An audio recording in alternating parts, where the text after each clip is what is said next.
saudara. Tetapi kabar baiknya begini saudara, akhirnya saya bisa menang, saya bisa bebas dari kepahitan saudara. Saya mau bilang saudara, tetapi sayangnya ada banyak orang Kristen bertahun-tahun, bahkan belasan tahun mereka simpan yang namanya kepahitan. Akhirnya hidup mereka menderita gara-gara kepahitan saudara. Saya pernah satu ketika saudara diundang oleh seorang jemaat Tiberias saudara. Mereka jemaat Tiberias tapi suka bikin ibadah kompleks. Jadi mereka ada beberapa orang-orang Kristen di kompleksnya saudara, suka bikin ibadah di rumah. Dan satu ketika itu saya diundang ke sana saudara untuk khotbah. Pada saat doa syafaat Tuhan taruh di hati saya, ada seorang ibu dalam ruangan ini, dia simpan kepahitan kepada suaminya. Akhirnya di doa syafaat itu saya bilang, ibu, ada seorang ibu di ruangan ini yang Tuhan taruh di hati saya, dia simpan kepahitan kepada suaminya. Kalau dia mau, Tuhan akan memulihkan dirinya, hatinya hari ini saudara. Akhirnya singkat cerita selesai pelayanan itu saudara, seorang ibu datang sama saya dan ibu ini bilang begini, Pak Pendeta, sayalah orangnya.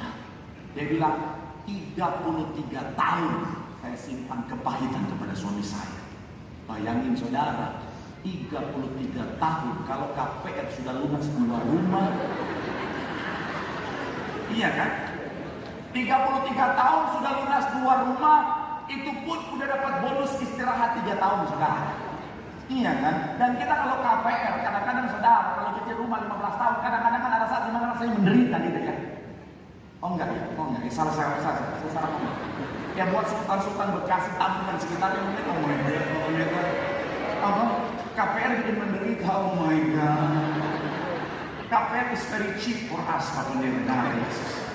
Tapi buat kami yang rakyat-rakyat jelata ini, saudara, saya mau bilang saudara, 15 tahun KPR, ada saat dimana rasanya tersiksa saudara, karena harus cuci setiap bulan. Apalagi, saya mau bilang saudara, kalau orang simpan kepahitan 33 tahun, saya mau bilang saudara, itu pasti menyiksa, itu pasti sangat membuat dia menderita saudara. Saya mau bilang saudara, ada banyak orang Kristen, dia masih simpan kepahitan dalam hatinya saudara. Padahal bicara tentang kepahitan itu merugikan. Sama-sama bilang sama saya merugikan. Sama-sama bilang sama saya kepahitan merusak. Amin. Ada satu buku yang saya baca saudara, kalau orang simpan kepahitan minimal ada 3 kerugian saudara. Yang pertama, kerugian dalam interpersonal. Orang kalau kepahitan saudara, hati yang lagi sakit itu saudara jadi sensitif. Makanya kadang-kadang saudara gampang salah paham dengan orang lain, gampang berantem dengan orang lain. Kenapa? Karena sensitif. Kemudian orang kalau simpan kepahitan, biasanya karena yang di dalamnya rusak, yang keluar dari mulutnya juga rusak, akhirnya gampang bikin orang sakit hati saudara. Jadi kadang-kadang saudara, kalau saudara ketemu dengan orang yang dikit-dikit cari masalah, dikit-dikit berantem, tentang apa mata lu, gue colok mata lu.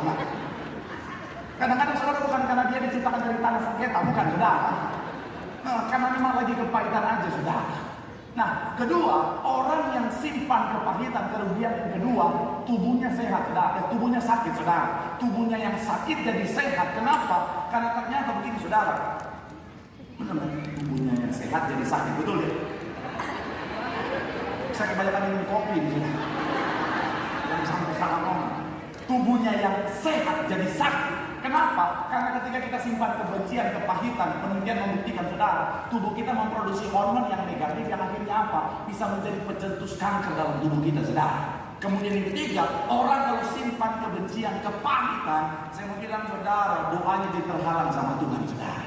Kenapa? Karena kebencian, kepahitan adalah dosa yang bisa menghalangi doa kita sampai kepada Tuhan. Nah, mungkin saudara bilang sama saya, Pak Pendeta, saya tahu betapa merugikan simpan kepahitan. Saya sudah berusaha untuk lepas dari kepahitan Pak Pendeta, tapi masalahnya saya nggak pernah bisa lepas. Saya berusaha untuk menang atas segala kepahitan Pak Pendeta, tapi masalahnya saya selalu kalah, saya selalu gagal Pak Pendeta. Dan saya mau bilang saudara, ini yang sama-sama kita akan bahas hari ini saudara, dengan judul khotbah menang atas kepahitan. Sama-sama bilang sama saya, menang atas kepahitan.